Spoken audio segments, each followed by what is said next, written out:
Let's talk about the different kind of reports that we can look at. In almost every analytics package, you're going to have four primary demarcations: page views, unique page views, visits, and visitors. Their relationship is pretty simple. A visitor is a human who comes to your site, and they can have multiple visits or multiple sessions, depending on the language that your analytics package speaks. Sessions and visits are generally interchangeable. In each session, they can have multiple page views, but the first time they view any page, that's considered a unique page view of that page. So unique page views count the different individual pages that were visited during the session, and the page views count the total number of pages viewed, even if the same page was viewed multiple times. Capiche?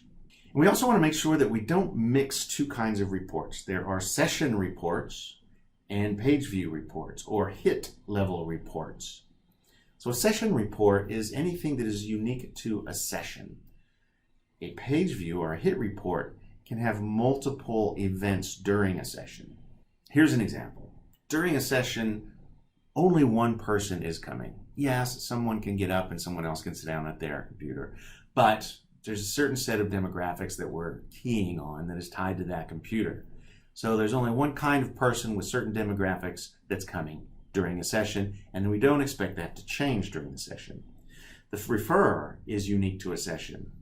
When somebody visits and traipses their way through your pages, there was only one refer that caused them to enter.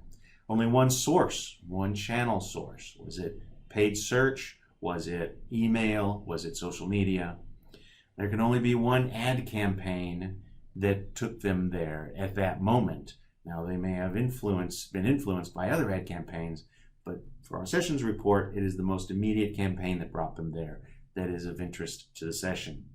And then the medium and the channel that brought them there. The entry page is unique for every session. They can only enter on one page, and to have a new entry page, they have to leave the site and come back, generating a new session. If they're visiting on a mobile device, a tablet or a desktop, that is not going to change during the session. And the browser and operating system that they're using will stay the same for the duration of the session.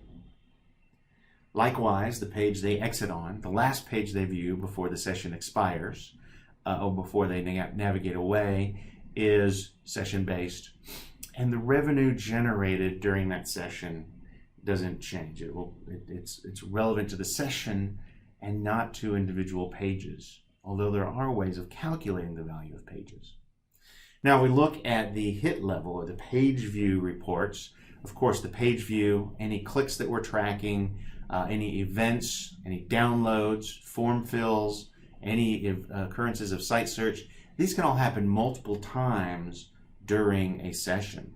There can be multiple purchases, although we generally model those as per session. In other words, there are multiple transactions, we calculate the revenue for that entire session. And a phone call is also in the middle. It can happen multiple times during a session, but typically it only happens once per session. So what we want to make sure that we don't do is look at revenue on a page view report, where we list the pages and then ask what the revenue was, because revenue is session based and page views are hit based or page view based. There is a way to calculate the value of a page view. If you take all of the pages viewed during that session and you divide the revenue by that, you get a per page value.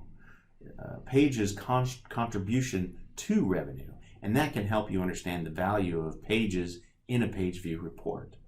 But in general, if you want to find the value of certain pages, it's going to be the entry pages and the exit pages that can be associated with revenue, because entry pages, exit pages, and revenue are all session-based. This will become more clear, and fortunately, your analytics packages generally do a good job of not letting you mix. Google Analytics does a better job of making sure you're not mixing session and hit data. Adobe Analytics will let you do almost anything you want, and so you've got to be careful that you're not pulling bad data that doesn't really tell you anything. So for an exercise, I want you to go through Google Analytics or Adobe Analytics or whichever analytics you are using and just step through each one of the reports. I want you to know what kind of questions you can ask. And if you're using the right timeline, the right time frame, based on the information I gave you earlier, then you should get some insights about what's going on. You should see trends. You should see gaps where analytics was broken. You would be able to see the cycles that either happen weekly, monthly, quarterly, etc. And if you're looking at a full year, you should be able to see the effects of seasonality on each of the reports. So you're going to get to look at what channels people are coming in on, what landing pages they land on. You're going to be able to see how many are mobile, how many are tablet, how many are desktop. You're going to be able to see what operating systems, browsers people are coming in on. You're going to be able to see how long they spent on the page. You're going to be able to see how many pages they looked at on average during their visits. As you're tracking through the menu and looking at each of these reports, you'll begin to understand the kind of questions that you can ask. Don't worry about understanding what the data means and how it's measured, unless of course you're curious. I encourage you to dive in. But for now, just know the kind of things that your package can tell you.